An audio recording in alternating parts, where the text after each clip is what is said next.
সাহিত্যানুশীলন উচ্চ মাধ্যমিক সাহিত্য সংকলন দ্বাদশ শ্রেণীর পাঠ্যপুস্তক থেকে আজকের কবিতা তার সঙ্গে। লিখেছেন পাবলো নেরুদা। প্রথমে আমরা কবি পরিচিতি জেনে নেব। পাবলো নেরুদা 12ই জুলাই 1904 সালে জন্মগ্রহণ করেন। 23শে সেপ্টেম্বর 1973 সালে মারা যান। ছিলেন চিলির বিখ্যাত কবি, কূটনীতিক ও রাজনীতিবিদ।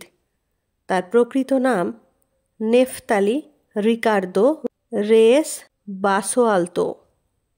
তিনি তার ছদ্মনাম পাবলো নেরুদা নামে সমাধিক পরিচিত। ছেলেবেলা থেকেই তার কবিতা রচনার সূত্রপাত।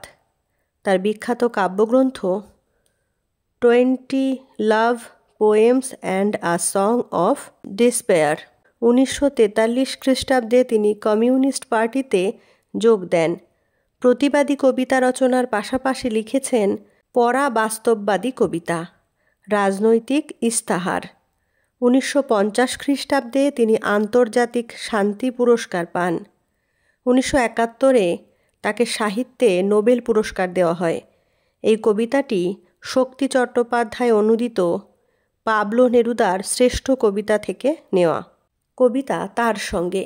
লিখেছেন পাবলো নেরুদা, অনুবাদ শক্তি চট্টোপাধ্যায়। সময়টা খুব সুবিধের না, আমার জন্যে অপেক্ষা করো। দুজনে মিলে খুব সমঝে একে পার করতে হবে। তুমি তোমার ওই ছোট্ট দুটি হাত আমার হাতে রাখো। কষ্টে সৃষ্টেও উঠে দাঁড়াবো, ব্যাপারটা বুঝবো, আহ্লাদ করব। আমার আবার সেরকম এক জুড়ি, যার স্থানে অস্থানে বেঁচে বসতে এসেছে। পাথরে ফাটলেও যাদের বাসা বানাতে আটকায়নি। সময়টা মোটেই সুবিধের না। রোসো, আমার জন্যে দাঁড়াও। কাকে ঝুড়ি নাও, শাবল নাও, জুতো পরো, কাপড় চোপড় সঙ্গে নিয়ে নাও, যা পারো।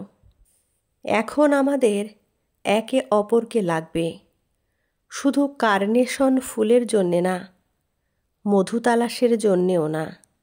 আমাদের দুজনের হাতগুলোই লাগবে ধুয়ে মুছে আগুন বানাবার জন্যে। এই যে সুবিধের নয়, সময় মাথা যতই উঁচু করুক, আমরা আমাদের 4 হাত 4 চোখে একে জুঝবই। নমস্কার। কেমন লাগলো আজকের কবিতাটি অবশ্যই কমেন্টে জানাবেন। ভালো লাগলে লাইক, কমেন্ট ও বন্ধুদের সাথে অবশ্যই শেয়ার করবেন। ধন্যবাদ।